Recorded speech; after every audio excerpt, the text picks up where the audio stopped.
Olá, aluno Unifaciar! Seja muito bem-vindo a mais esta aula. Eu sou o professor Felipe e juntos vamos iniciar neste momento nossos estudos sobre a soma de rima e a integral definida. Com base na definição da soma de rima, vamos construir o conceito da integral definida. Também veremos quais são as principais propriedades das integrais definidas, como aplicá-las para o cálculo de superfícies e, por fim, veremos também o processo de integração por partes.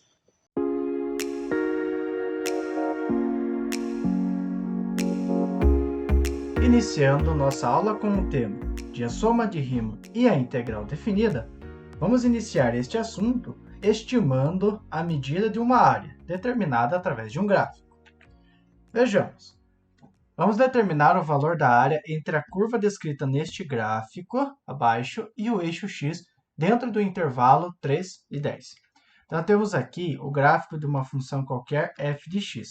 Repare que a linha que forma este gráfico e o eixo, quando delimitada por um intervalo, nesse caso de extremos 3 e 10, forma uma área. Então, suponha que a gente quer calcular a medida desta área, desta superfície que está em verde. Como fazemos para determinar? Pois bem, utilizando os nossos conhecimentos da geometria euclidiana, observando esta forma aqui, não existe nenhuma fórmula pronta, nenhuma expressão que forneça a medida dessa área conforme as suas medidas. Até porque, observando essa região que foi criada por essa interseção, ela não forma uma figura plana que a gente conhece. Por exemplo, quadrado, retângulo, triângulo, losango e assim por diante. Mas, para que seja possível a gente calcular qual vai ser a área, a gente pode dividir essa figura em figuras que a gente conhece. Vejam só. Para determinar o valor desta área, pode-se dividir o intervalo em n subintervalos iguais, que são denotados por ΔX. Então, suponha que a gente vai separar, dividir esta área em medidas menores, em formato de figuras que a gente conhece. Então, a gente vai dividir esse intervalo 3 e 10 em subintervalos de tamanho igual. E esse intervalo ele é denotado por ΔX. Na imagem que veremos a seguir, nós particionamos este intervalo em 7 divisões. Então, para este caso, nós temos n igual a 7. Vejam só, a mesma figura ela foi dividida em 7 regiões. Vejam só, cada uma dessas medidas aqui, do 3 até 4, do 4 até 5, do 5 até 6, do 6 até 7, assim por diante, vale ΔX. Então, cada um deste subintervalo tem medida ΔX. Já a altura deste retângulo tem a medida de f de x, ou ainda f de ΔX. Neste caso, nós temos o ΔX1, o ΔX2, o ΔX3 e assim por diante. Então, temos o ΔX1 e o f de ΔX1. Para o segundo retângulo, teremos f de ΔX2. Para o terceiro, f de ΔX3. E assim por diante até f de ΔX7. Em outras palavras, nós separamos a área total em 7 retângulos de base ΔX e altura y, ou ainda a altura f de ΔX. Para este caso em específico, o valor de ΔX é 1, como o comprimento do intervalo de 3 até 10 é 7, e nós dividimos este intervalo em 7, então significa que cada uma dessas subdivisões tem medida 1. Então, se a gente quer obter uma aproximação do valor dessa área limitada pela curva e o eixo x, basta somar as áreas desses 7 retângulos. Então, vejam só. Nós conhecemos a fórmula da área de um retângulo.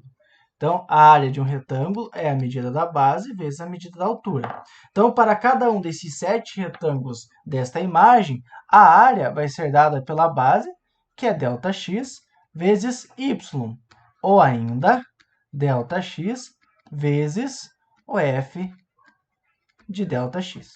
Então, calculamos isso para o retângulo 1, para o retângulo 2, 3, 4, 5, 6 e 7. Após calcularmos essas 7 áreas separadamente, basta somar o valor de cada uma delas para a gente obter uma aproximação dessa área total. Mas repare que, quando foi realizada a divisão em 7 retângulos, tem umas regiões que estão acima da área. Então, esta região ela vai causar um erro, um erro de aproximação.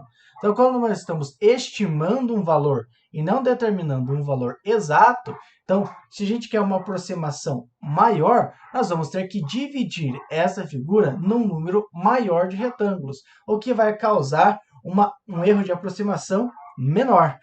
Vejam só. Para se obter uma precisão maior na estimativa da área, pode-se aumentar o número de subdivisões do intervalo. Então, quanto maior for o número de retângulos, mais aproximado da área exata vai ser a nossa aproximação.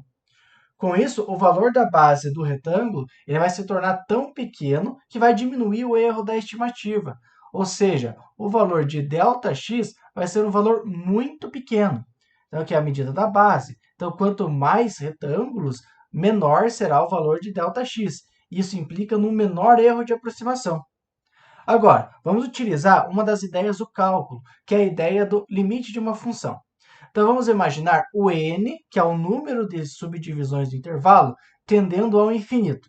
Então, quero dividir aquele intervalo de 3 a 10 no maior número possível. Então, a base de cada retângulo vai tender a zero. E a soma das áreas de todos os retângulos tenderá para a área exata sobre a curva. Então, calcular essa área nada mais é do que calcular a soma das áreas de infinitos retângulos. Vamos agora definir o que é uma soma de Riemann e também integrais definidas. A primeira definição que nós veremos deste assunto é a partição de um intervalo P. Essa definição ela é muito importante para a soma de Riemann que veremos adiante. Vejam só, uma partição de um intervalo P é qualquer decomposição do intervalo fechado AB em subintervalos, da forma x0, x1, x1, x2, até xk-1 até xk, até, por fim, xn-1 até xn, onde n é um número inteiro e positivo, e os números x, k são x0 menor do que x1, menor do que x2, e assim por diante até o menor do que xn. Os extremos do intervalo a e b são o primeiro e o último número das partições. Então, uma partição P ela vai dividir o intervalo AB em n subintervalos. Então, no exemplo anterior, quando nós estávamos dividindo a área o intervalo 3, 10 em 7, então significa que a gente fez uma partição de 7 subintervalos do intervalo fechado 3 e 10. A amplitude do intervalo sempre vai ser a diferença entre o menor e o maior número deste subintervalo. Ele é indicado por ΔXn, que é o maior valor, que é o xn, menos o menor valor, que é xn-1.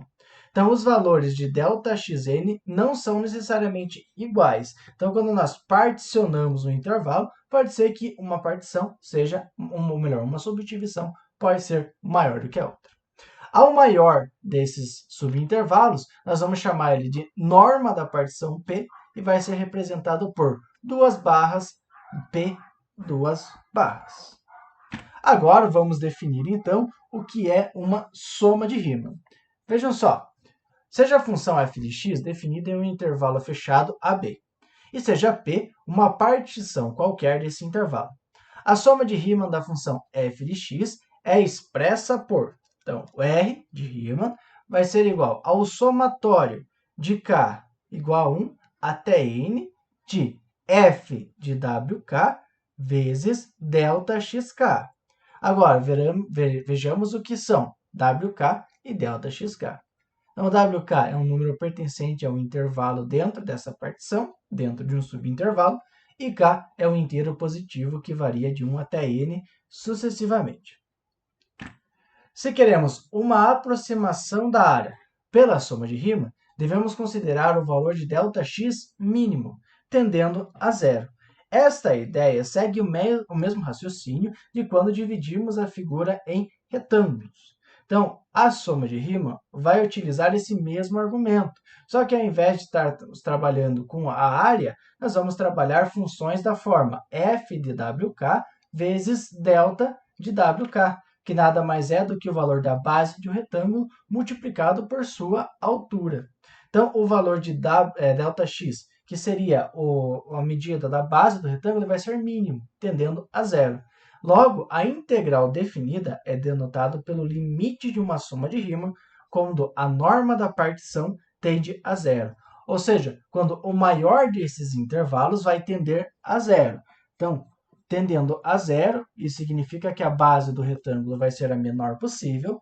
Com isso, o subintervalo terá o maior número de divisões possíveis, implica que a soma de Riemann vai se aproximar do valor da integral definida naquela função. Vamos definir, então, o que é uma integral definida. A integral definida de uma função f de x, definida em um intervalo fechado AB, é representada por o símbolo da integral que nós já conhecemos, das integrais indefinidas, de f de x dx, de a até b. Então, a e b são os respectivos limites de integração. O a é chamado de limite inferior e o b é chamado de limite superior. Se o limite visto anteriormente, que é o limite da soma de Riemann, existe, então nós dizemos que a função é integrável no intervalo fechado AB. Mas como é possível determinar o valor de uma integral definida? De que forma que nós realizamos isso? Através do chamado teorema fundamental do cálculo. Então, este teorema ele foi desenvolvido por dois matemáticos importantíssimos da história, o Isaac Newton e o Gottfried Leibniz. Então, ele estabelece a relação entre derivadas e integrais definidas. Mas, o que afirma este teorema? Vejamos. Seja f zona de x, o f zona é o f maiúsculo de x, uma primitiva da função f, uma f minúscula, de x em um intervalo fechado AB. Então, a integral definida de f de x é dada por integral de a até b de f de x dx vai ser igual à função primitiva aplicada de a até b, ou seja, a função primitiva do ponto B menos a função primitiva no ponto A. Ou seja, o que nós vamos fazer? Nós vamos calcular essa integral indefinida para encontrar a primitiva. Depois de encontrar a primitiva, aplicamos o teorema fundamental do cálculo, que vai ser a primitiva aplicada no limite superior menos a primitiva aplicada no limite inferior. Vejamos um exemplo do cálculo de integral definida. Com o teorema fundamental do cálculo, é possível calcular o valor de áreas limitadas pela curva, ou ainda pela reta, do gráfico e o eixo. Vejam só. Exemplo 1. Dada a função f de x igual a 3x, determine o valor da área subentendida entre a reta do gráfico e o eixo x no intervalo 0, 6. Então, vejamos uma representação gráfica dessa situação. Olha só, temos o gráfico da função f de x igual a 3x. Essa função está representada entre o intervalo 0 e 6. Como nós queremos calcular esta área, nós vamos utilizar a integral definida, ou seja, a integral definida de 0 até 6 da função f de x, que nesse caso é 3x dx. Como resolver essa integral definida? Primeiramente, vamos determinar uma primitiva da integral 3x dx. Pelas regras de integração que nós já conhecemos, 3 vezes x² sobre 2, mais uma constante c. Então, nós já sabemos qual é a primitiva.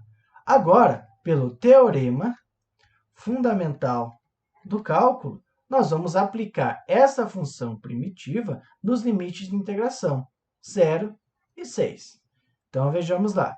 A integral de 0 até 6 da função 3x dx vai ser igual a 3 vezes x² sobre 2, aplicado de 0 até 6.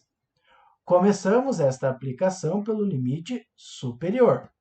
Então, olha só, 3 vezes 6² sobre 2 menos 3 vezes 0² sobre 2.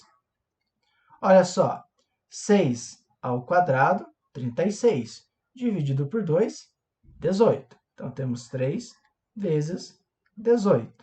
Menos 0² é 0, 0 vezes 3 é 0, e 0 dividido por 2 é 0. Portanto, 3 vezes 18, que é igual a 54, unidades de área, certo? Então, no final de uma integral definida, cujo exercício pede uma medida de área, é bom determinar que este valor representa uma unidade de área.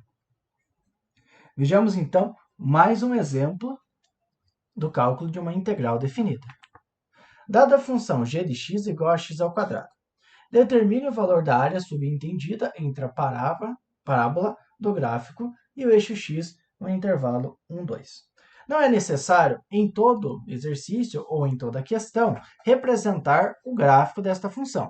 Basta aplicar o conceito de integral definida e o teorema fundamental do cálculo para determinar qual será a área. Então, vejamos. Queremos determinar a área compreendida no intervalo 1 e 2 da função x² dx. Então, vamos, primeiramente, encontrar uma primitiva para a função x² dx. Então, olha só. x² dx, pela integração indefinida, é igual a x³ sobre 3.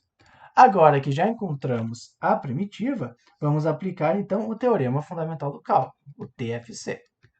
Teorema fundamental do cálculo. A integral de 1 até 2 de x² dx é igual à primitiva, que é x³ sobre 3, aplicada nos limites de integração, que é 1 e 2. Então, começamos esta aplicação pelo limite superior. Colocamos o 2 no lugar do x. Então, temos aqui 2 elevado ao cubo sobre 3, menos a aplicação do limite inferior, que é 1. Colocamos 1 no lugar do x. 1 ao cubo sobre 3. Resolvendo essas operações de potências, 2 ao cubo é 8 sobre 3, menos 1 ao cubo, que é 1 sobre 3. Portanto, 8/3 menos 1/3, que é igual a 7/3 unidades de área. Portanto, a área entre a parábola do gráfico e o eixo x da função x² compreendida no intervalo 1 e 2 tem 7/3 de unidade de área. Em momentos anteriores, nós aprendemos o método da substituição para o cálculo de integrais indefinidas. Mas existe também o método da substituição para integrais definidas. Vejamos como é feito este método. O método da substituição ele é usado para o cálculo das integrais indefinidas e também pode ser usado no cálculo de integrais definidas. Entretanto, esse procedimento também vai exigir a substituição nos limites de integração. Vejamos como resolver uma integral definida pelo método da substituição. Exemplo 3. Calcule a integral de 1 até 2 de x menos 1 elevado à quinta dx. Então, como nós já vimos em momentos anteriores, o método da substituição é utilizado para adequar algumas funções a integrais tabeladas. Então, vamos integrar a função x menos 1 elevado à quinta. Como fazemos isso? Nós vamos substituir a função x menos 1 pela variável u. Então, olha só, seja u igual a x menos 1, então a derivada dessa expressão vai ser du igual a dx. Portanto, vamos substituir essa integral pela variável u agora. Temos, então, a integral de x menos 1, que agora vale u, elevado à quinta dx. E o dx é igual a du. Então, temos u à quinta du. Agora, preste bem atenção com os limites de integração, pois eles também serão alterados. Como agora nós estamos trabalhando com a variável u, então, esses limites de integração que estavam referentes à variável x, também temos que transformar para a variável u. Então, vejam só, nós temos que u é igual a x menos 1, que é o argumento que nós utilizamos para a substituição de integral, ou melhor, de variável. Então, vejam só, se o x vale 2, quanto que vai valer o u? Então, vejamos, para x igual a 2. Então, o u vai ser igual a x, que agora é 2, menos 1. E 2 menos 1 é igual a 1. Portanto, o limite superior de integração, que era 2, agora passa a ser 1. Agora, para x igual a 1, nós sabemos que u é igual a x menos 1. Então, substituindo x igual a 1 no lugar do x, u igual a 1 menos 1, que é igual a 0. Portanto, o limite inferior de integração, que antigamente era 1, agora passa a ser 0. Agora, vamos encontrar a primitiva dessa função. Como sabemos, a integral de u à quinta du, pela regra da potência, é u elevado à sexta sobre 6. Agora, vamos calcular essa integral definida através do teorema fundamental do cálculo. Então, olha só, aplicando o teorema fundamental do cálculo.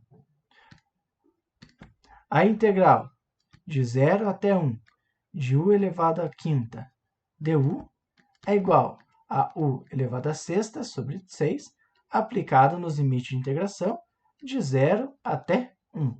Então, começando pelo limite superior, 1 elevado à sexta sobre 6, menos o limite inferior, 0 elevado à sexta sobre 6. E isto é igual a 1/6 de unidades de área. Portanto, diferentemente de quando utilizávamos este método para as integrais definidas, aqui não é necessário retornar para a variável x.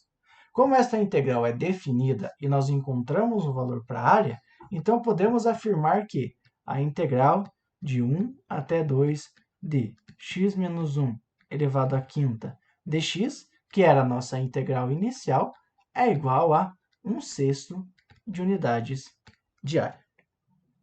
Agora que já conhecemos também o método da substituição para as integrais definidas, vamos conhecer um novo método de integração. Este novo método é conhecido como integração por partes. Vejamos.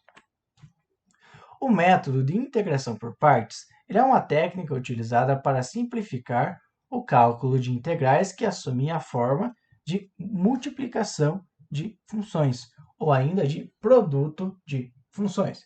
Então, temos aqui o produto da função f de x vezes g de x dx, no qual f é uma função que pode ser derivada repetidamente e que g pode ser integrada repetidamente. Então, essas duas funções elas têm que assumir essas duas propriedades. A função f ela tem que ser derivada infinitas vezes e a função g também pode ser integrada infinitas vezes. A fórmula para integração por partes para integrais indefinidas, primeiro vejamos para as integrais indefinidas e assim, mais adiante, vejamos como calcular para integrais definidas. É expressa por a integral de u dv é igual a u vezes v menos a integral de v du, onde u e v são funções deriváveis de x. Então, vejam só, nós afirmamos que o método de integração por partes ele é utilizado para calcular integrais que assumem a forma f de x vezes g de x dx. Então, olha só, A integração por partes, querendo ou não, utiliza também um pouco de mudança de variável. Então, neste caso, a função u é chamada de f de x e a função dv é a função g de x dx. Então, a função u, como vimos anteriormente, ou ainda a função f de x, ela pode ser integrada, ou melhor, derivada repetidamente. Já a função dv, ela pode ser integrada repetidamente. Vejamos um exemplo do uso da integração por partes. Exemplo 4. Calcule a integral de x vezes cosseno de x dx. Então, repare que a função que está sendo integrada ela é um produto de função. Nós temos a função f de x e também a função cosseno de x. Então, como nós sabemos pela integração por partes, a fórmula é a seguinte. U dv é igual a u vezes v menos a integral de v vezes du. Então, olhando para essa integral que queremos calcular, nós temos que encontrar o que é a função u, o que é a função dv, o que é a função v e também o que é a função du. Então, o principal, o que temos que frisar, o que devemos destacar no método de integração por partes é que devemos realizar uma boa escolha de quais são as funções u e qual é a função dv. Então, isto é primordial para o cálculo de integrais por partes. Temos que fazer uma boa escolha da função u e também da função dv. Sendo assim, olhando para essa função, nós temos que enxergar qual é a mais fácil de derivar e qual é a mais fácil de integrar. Olhando para esta integral, a função mais fácil para derivar é a função x, pois a derivada de x é uma constante. Então, o u vai ser x. Sendo assim, o meu dv é o restante, cosseno de x dx. Eu ainda tenho que encontrar a função v e também a função du. Para encontrar du, basta derivar ambos os membros desta primeira igualdade. A derivada de u é du e a derivada de x é 1. 1 dx. Agora, eu tenho a derivada de v, que é cosseno de x dx. Como eu quero encontrar a função v, então eu aplico a função inversa, ou melhor, a operação inversa. Ao invés de derivar a função, eu quero a sua integral. Cosseno de x dx. A integral de cosseno de x dx, ela é tabelada, é seno de x. Sendo assim, nós temos o valor de u, o valor de du, o valor de dv e também o valor de v. Sendo assim, podemos aplicar na fórmula de integração por partes. Logo, vejamos, a integral original, que é x vezes cosseno de x dx, agora é igual a essa expressão, u, que é x, vezes o valor de v, que é seno de x, menos a integral de v, que é seno de x, vezes du, que é dx. Agora, para encontrar o resultado desta integral, ainda devemos integrar a função seno de x dx. Então, a integral da função seno de x dx é uma integral tabelada que é igual a menos cosseno dx. Portanto, temos aqui x vezes seno de x menos cosseno dx, mais uma constante de integração. Como sabemos, dois símbolos negativos antecedentes trocam o sinal para positivo. Então, x vezes seno de x mais cosseno de x mais uma constante de integração. Portanto, o resultado da integral de x vezes cosseno de x dx é igual a x vezes seno de x mais cosseno de x mais uma constante de integração. Vejamos mais um exemplo da método de integração por partes. Calcule x vezes e elevado a x. Então, novamente, nós vamos utilizar o método da integração por partes. Afinal, a integral que eu estou calculando agora também é um produto de duas funções. Então, nós temos que calcular uma integral que vai assumir o seguinte formato. U vezes v menos a integral de v vezes du. Como sabemos, é primordial realizar uma boa escolha de quais são as funções u e dv, sendo a função u aquela que é a mais fácil de derivar, que é a função x. Afinal, derivando x, eu vou encontrar a constante dx. Então, seja u igual a x, então o du, que é a derivada dessa função, vai ser igual a derivada de x. Já o meu dv é a função e elevado a x. Logo, o meu v vai ser a integral dessa função, e elevado a x dx. Opa, aqui tinha um dx. Como sabemos, esta integral é tabelada, a integral de e elevado a x é o próprio e elevado a x. Sendo assim, agora, a nossa integral de x vezes e elevado a x dx vai ser igual a u, que é x, vezes v, que é e elevado a x, menos a integral de v, que é e elevado a x, vezes du. E o meu du é dx. Como a integral de e elevado a x dx é o próprio e elevado a x, esta integral é tabelada, então, menos e elevado a x mais uma constante de integração.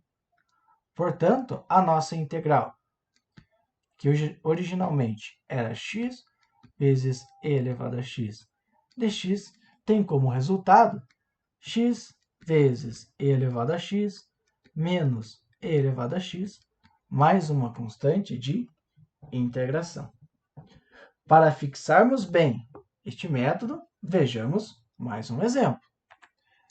Exemplo 6, que é a integral do logaritmo natural de x. Essa integral ela é boa a resolver porque mostra como o método de integração por partes determina uma integral tabelada. Se nós observarmos na tabela que possuímos de integrais indefinidas, nós temos a integral do logaritmo natural. Mas esta resolução que vamos fazer agora, ela demonstra este resultado.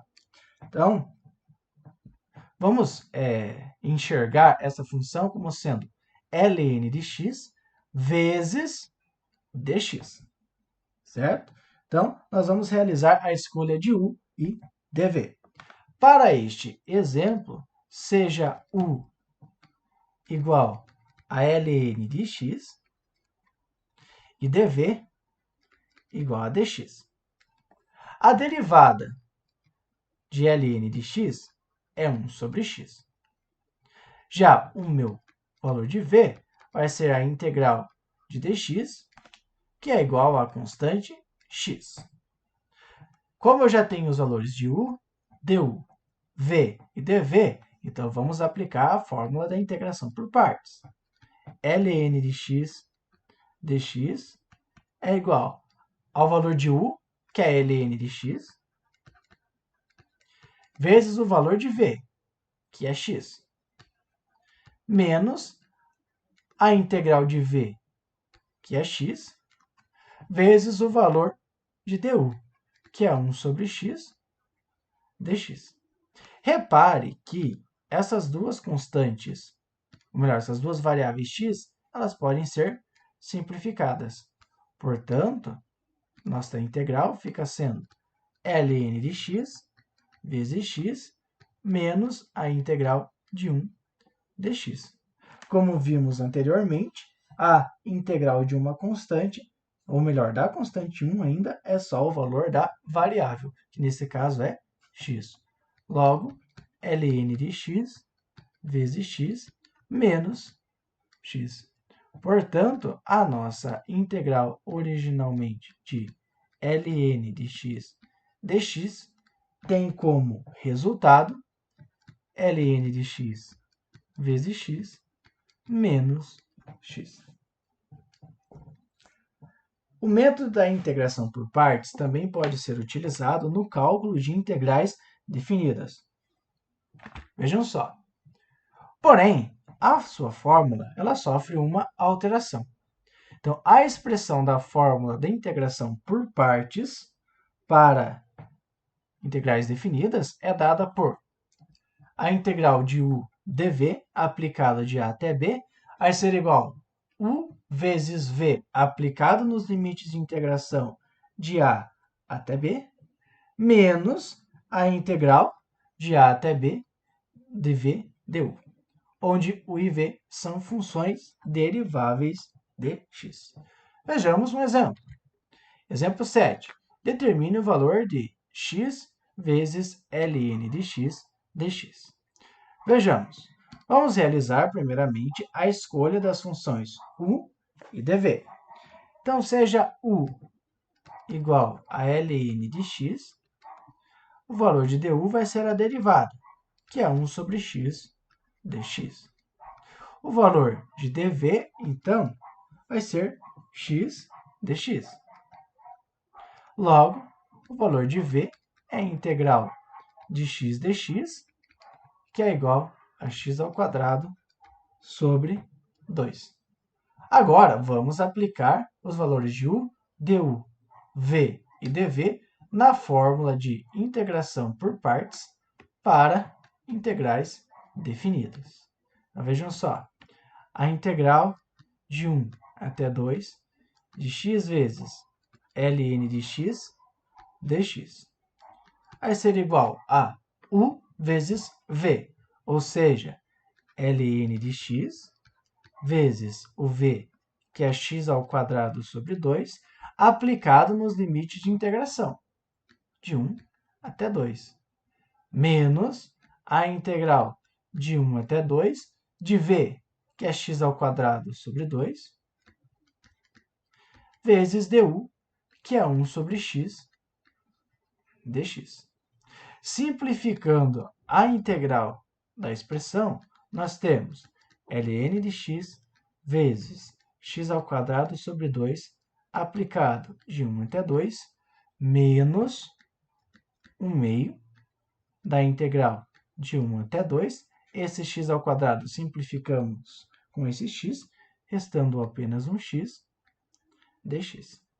A integral de x é x ao quadrado sobre 2. Portanto, temos ln de x vezes x ao quadrado sobre 2, aplicados de 1 até 2, menos x ao quadrado sobre 4, aplicado de 1 até 2.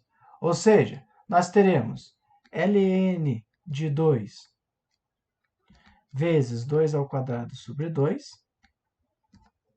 menos ln de 1 vezes 1 ao quadrado sobre 2, menos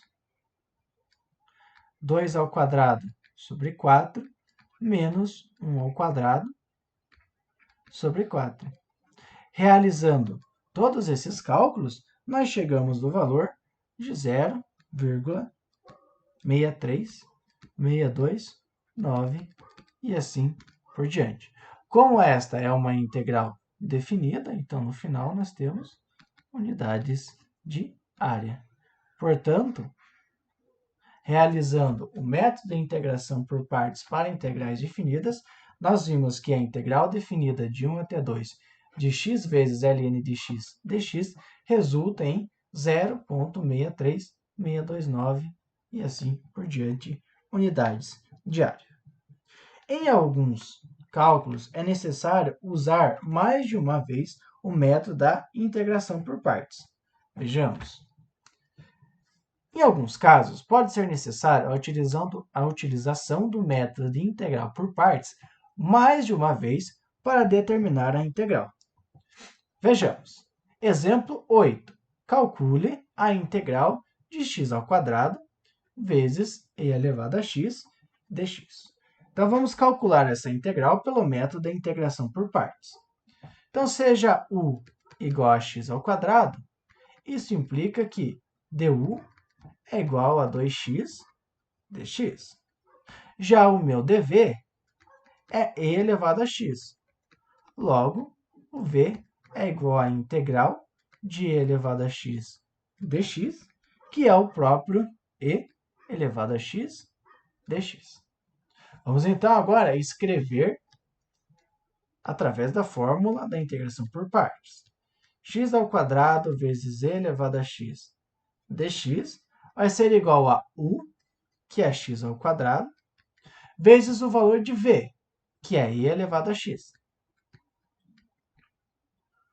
menos a integral de v, que é e elevado a x, vezes du, que é 2x dx. Pelas regras de integração que nós já estudamos, nós podemos colocar esta constante 2 multiplicando para fora da integral. Logo, x² vezes e elevado a x, menos 2 vezes a integral de e elevado a x vezes x dx. Agora, repare que esta integral aqui, que é a integral da fórmula de integração por partes, também assume o formato de uma multiplicação de funções. Afinal, nós temos a integral de e elevado a x vezes x. Portanto, esta integral, que nós vamos chamar de i, também deve ser resolvida pelo método de integração por partes. Então, para resolver essa integral, nós vamos aplicar duas vezes o método da integração por partes. Então, através da fórmula da integração por partes, nós chegamos na expressão x² vezes e elevado a x, menos 2 vezes a integral de e elevado a x vezes x dx. Agora, vou resolver essa integral i pelo método da integração por partes e o seu resultado eu vou adicionar aqui no resultado final. Então, seja agora a integral de x vezes e elevado a x dx. Então, seja u igual a x, então o meu du é igual a dx. E seja dv igual a e elevado a x dx, então o v é a integral de e elevado a x dx, que é o próprio e elevado a x. Portanto, essa integral x vezes e elevado a x fica sendo u, que é x, vezes v, que é e elevado a x, menos a integral de v, que é e elevado a x, vezes o du, que é dx. Como sabemos, a integral de e elevado a x dx é o próprio e elevado a x. Logo, o resultado da integral i vai ser x vezes e elevado a x menos e elevado a x. Agora, retornando para a integral original, nós obtemos, até chegarmos na integral i, nós tínhamos x² vezes e elevado a x menos 2 vezes o valor da integral i, que nós acabamos de calcular, que é x vezes e elevado a x menos e elevado a x mais uma constante de integração. Portanto, colocando o resultado da integral i nessa expressão, temos x² vezes e elevado a x menos 2 vezes x vezes e elevado a x menos e elevado a x mais uma constante de integração. Portanto, este é o resultado da integral de x² vezes e elevado a x dx. Vejamos um resumo do que estudamos nesta aula. Então, nós conceituamos o que são integrais definidas. Este conceito foi construído através de duas técnicas, utilizando a ideia de estimativa de área e também utilizando a soma de Riemann. Vimos que, através de um importante teorema fundamental do cálculo, nós conseguimos determinar a área exata entre uma curva e o eixo determinado dentro de um intervalo. Além disso, aplicamos o método da substituição para o cálculo de integrais definidas. E, por fim, também estudamos um novo método de integração, que é conhecido como o método de integração por partes. Para esta aula, foram utilizadas as seguintes referências bibliográficas. Muito obrigado por ter assistido esta aula até o final. Não se esqueça de realizar a leitura do texto base antes de realizar as atividades do questionário. Também não se esqueça de acessar os nossos slides. Bons estudos e até a próxima aula!